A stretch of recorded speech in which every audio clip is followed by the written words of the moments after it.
Hi மக்களே, இன்னைக்கு நம்ம நண்பர் ஒருத்தர் போட்ட தூண்டியில் மாட்டின ஒரு சின்ன கலவா மீன் அந்த லூரை அப்படியே கல்லுக்குள்ள கொண்டு போய் வச்சுக்கிருச்சு. அதை தொடர்ந்து பாருங்க.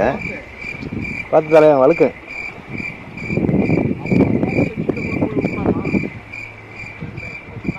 உள்ள கொண்டு போய் வச்சிருச்சு சொல்லடா.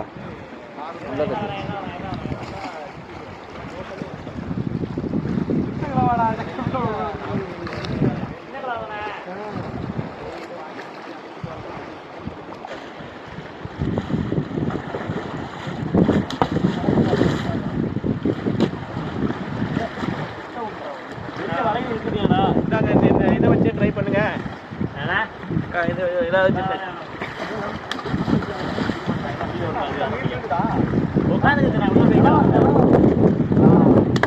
கலவா பிடிச்சி உட்காந்துருக்குதா?